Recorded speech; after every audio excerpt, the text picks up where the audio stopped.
Oh, hey, I didn't see you there. I was just doing some light reading before my presentation. Let me show you over here. We're going to talk about the United States versus Virginia.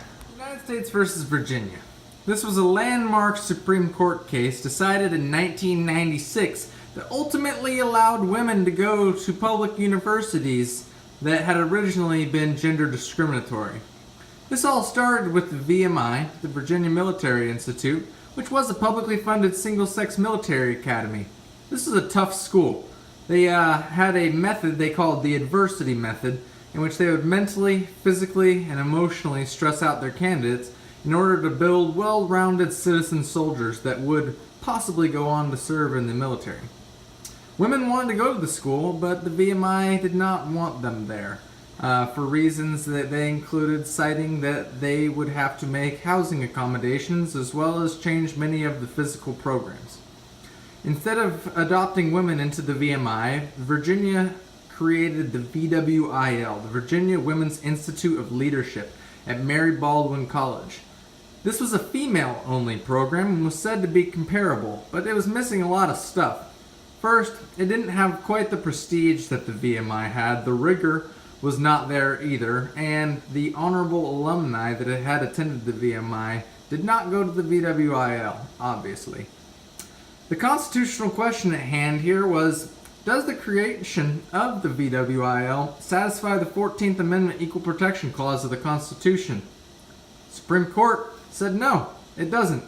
In the decision 7-1 with Justice Antonin Scalia giving the dissenting opinion, and Justice Rehnquist removing himself from the decision process because, well, his son attended the VMI at the time. Told you, it's a classy place. The majority opinion was given by Justice Ginsburg, who said that under strict scrutiny, the Virginia Military Institute failed to show exceedingly persuasive justification for having sex-based admissions. Remember, they're a public university. We'll talk more about that later. It violated the 14th Amendment Equal Protection Clause, and the VWIL was not an equal program for things we listed earlier. Now, the dissenting opinion in this case, not surprisingly, was Justice Antonin Scalia. Justice Scalia cited in his dissenting opinion that the majority opinion applied strict scrutiny to standards instead of intermediate scrutiny usually offered by the Supreme Court.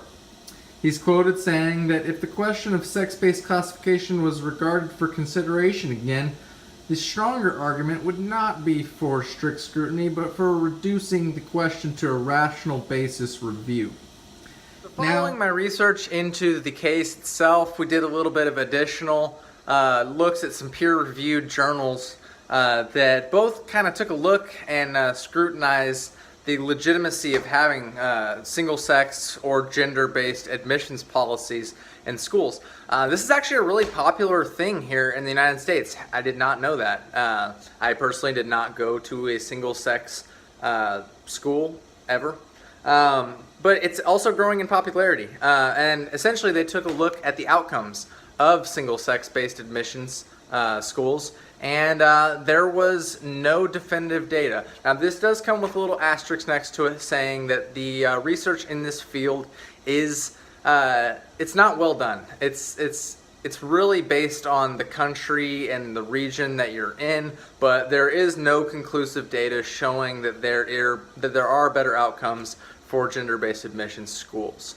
Alright guys, thank you very much for watching. I hope you liked it.